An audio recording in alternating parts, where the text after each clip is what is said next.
ಎಲ್ಲ ಜಿಲ್ಲೆಗಳಲ್ಲೂ ಕೂಡ ಇದೇ ರೀತಿಯಾದಂಥ ಪರಿಸ್ಥಿತಿ ಇದೆ. ಈಗ ಮೆಡಿಕಲ್ ಶಾಪ್ಗಳನ್ನು ಬಂದ್ ಮಾಡಿ ಆನ್ಲೈನಲ್ಲಿ ಬುಕ್ಕಿಂಗನ್ನು ಸ್ಟಾಪ್ ಮಾಡಬೇಕಾಗಿದೆ. ಈ ಫಾರ್ಮಸಿ ಬಂದ್ಗೆ ಆಗ್ರಹಿಸಿ ಈಗ ಮೆಡಿಕಲ್ ಬಂದ್ಗೆ ಕರೆ ಕೊಟ್ಟಿದ್ದಾರೆ. ಶಿವಮೊಗ್ಗದಲ್ಲಿ 1,000ಕ್ಕೂ ಅಧಿಕ ಮೆಡಿಕಲ್ಗಳನ್ನು ಬಂದ್ ಮಾಡ್ತಾರೆ. ಮೆಡಿಕಲ್ ಶಾಪ್ಗಳನ್ನು ಶಿವಮೊಗ್ಗದಲ್ಲಿ ವ್ಯಾಪಕವಾಗಿ ಬೆಂಬಲ ಸಿಗ್ತಾ ಇದೆ. ಈ ಫಾರ್ಮಸಿ ಬಂದ್ಗೆ ಆಗ್ರಹಿಸಿ ಮೆಡಿಕಲ್ ಬಂದ್ಗೆ ಕರೆ ಕೊಟ್ಟಿದ್ದಾರೆ. ಇದು ಶಿವಮೊಗ್ಗದ್ದು. ಮೇ 20ರಂದು ಕರ್ನಾಟಕ ರಾಜ್ಯ ಎರಡೆರಡು ಪ್ರತಿಭಟನೆಗಳಿಗೆ ಸಾಕ್ಷಿ ಆಗ್ತಾ ಇದೆ. ಒಂದು ಕಡೆ KSRTC ನೌಕರರು ತಮ್ಮ ಮುಷ್ಕರವನ್ನು ಮಾಡ್ತೀವಿ ಅಂತ ಹೊರಟಿದ್ರೆ, ಇದರ ನಡುವೆ ಜಿಲ್ಲಾ ಔಷಧ ವ್ಯಾಪಾರಿಗಳ ಸಂಘದಲ್ಲೂ ಕೂಡ ಹೋರಾಟವನ್ನು ಕರೆ ಕೊಟ್ಟಿರುವಂಥದ್ದು. ಮುಖ್ಯವಾಗಿ ಆನ್ಲೈನ್ನಲ್ಲಿ ಮೆಡಿಸಿನ್ ಮಾರಾಟಕ್ಕೆ ವಿರೋಧವನ್ನು ವ್ಯಕ್ತಪಡಿಸಿ ದೇಶದಾದ್ಯಂತ ಮೆಡಿಕಲ್ಗಳನ್ನು ಬಂದ್ ಮಾಡಿ ಹೋರಾಟಕ್ಕೆ ಸಿದ್ಧಗೊಂಡಿದ್ದಾರೆ.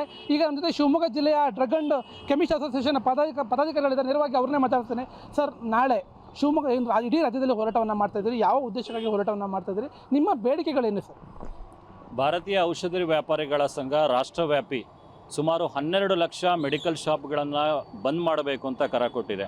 ಇದಕ್ಕೆ 3 ಸ್ಪಷ್ಟವಾದ ಅಂಶಗಳನ್ನು ಇಟ್ಕೊಂಡಿದ್ದೇವೆ. ಏನು ಅಂತಂದರೆ, ಆನ್ಲೈನ್ನಲ್ಲಿ ಔಷಧ ಮಾರಾಟ ಏನಿದೆ ಅದು ತತ್ಕ್ಷಣವೇ ನಿಲ್ಲಬೇಕು, ಮತ್ತು ಬಹುರಾಷ್ಟ್ರೀಯ ಕಂಪನಿಗಳು ಮತ್ತು ದೊಡ್ಡ ಕಂಪನಿಗಳು ಮನಸ್ಸಿಗೆ ಬಂದಂಥ ರೀತಿಯಲ್ಲಿ ರಿಯಾಯಿತಿ ದರದಲ್ಲಿ ಮಾರಾಟವನ್ನು ಮಾಡ್ತಾ ಇರೋದು ನಿಲ್ಲಿಸಬೇಕು, ಮತ್ತು ಈ ದೇಶದಲ್ಲಿ ಅತ್ಯಂತ ಕಳಪೆ ಹಾಗೂ ಗುಣಮಟ್ಟ ಇಲ್ಲದ ಔಷಧಗಳು ಮಾರಾಟ ಆಗ್ತಾ ಇದೆ, ಇದು ನಿಲ್ಲಬೇಕು. ಯಾಕೆ ಅಂತಂದರೆ ಇವೆಲ್ಲ ಏನು ಚಟುವಟಿಕೆಗಳಿದೆ ರೋಗಿಗಳ ಆರೋಗ್ಯದ ಮೇಲೆ ಪರಿಣಾಮವನ್ನು ಬೀರ್ತದೆ.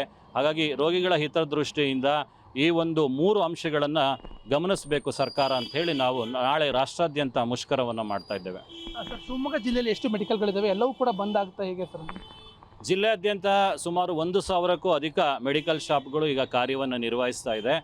ಈ ಎಲ್ಲ ಮೆಡಿಕಲ್ ಶಾಪ್ಗಳು ನಾಳೆಯ ಬಂದ್ಗೆ ಕರೆಗೆ ಸಹಮತವನ್ನು ವ್ಯಕ್ತಪಡಿಸಿದೆ.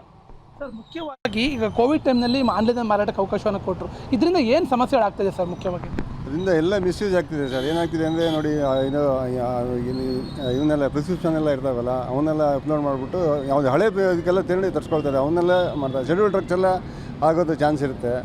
ಹಾಗಾಗಿ ಅದಕ್ಕೋಸ್ಕರ ಏನಾಗಿದೆ, ತುಂಬ ಇದನ್ನು ಇದು ಮಾಡಬೇಕು ಅಂತ ಹೇಳ್ತೀನಿ ಸರ್. ಈಗ ಡ್ರಗ್ ಆ್ಯಂಡ್ ಕೆಮಿಸ್ಟ್ ಅಸೋಸಿಯೇಷನ್ ಹಿಂದೆ ಕೂಡ ಹಲವು ಬಾರಿ ಸರ್ಕಾರಕ್ಕೆ ಮನವಿಯನ್ನು ಮಾಡ್ಕೊಂಡಿದ್ರು, ಆದರೂ ಕೂಡ ಸರ್ಕಾರ ಬಗ್ತಾ ಇಲ್ಲ ಅಂತ.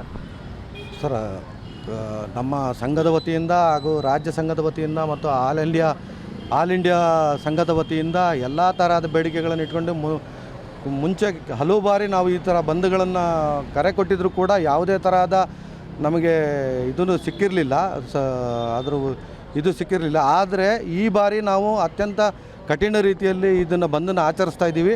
ಹಾಗಾಗಿ ಇದರಿಂದ ಸರ್ಕಾರ ಎಚ್ಚೆತ್ತುಕೊಂಡು ನಮ್ಮ ಒಂದು ಬೇಡಿಕೆಗಳನ್ನು ಮತ್ತು ಆನ್ಲೈನ್ ಮಾರಾಟಕ್ಕೆ ಕಡಿವಾಣವನ್ನು ಹಾಕತ್ತೆ ಅಂತ ಬಿಟ್ಟು ನಾವು ಭಾವಿಸಿದ್ದೀವಿ ಸರ್.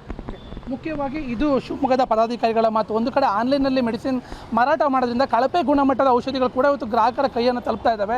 ಹೀಗಾಗಿ ಸರ್ಕಾರ ಮುಖ್ಯವಾಗಿ ಆನ್ಲೈನ್ನಲ್ಲಿ ಮಾರಾಟ ಮಾಡೋಕ್ಕೆ ಕಡಿವಾಣವನ್ನು ಹಾಕಬೇಕು, ಜೊತೆಗೆ ನಮ್ಮ ಬೇಡಿಕೆಗಳನ್ನು ಈಡೇರಿಸಬೇಕು ಅನ್ನೋ ಒತ್ತಾಯವನ್ನು ಇಲ್ಲಿನ ಮೆಡಿಕಲ್ ಸಂಘದವರು ಕೂಡ ಹೇಳ್ತಾ ಇರುವಂಥದ್ದು.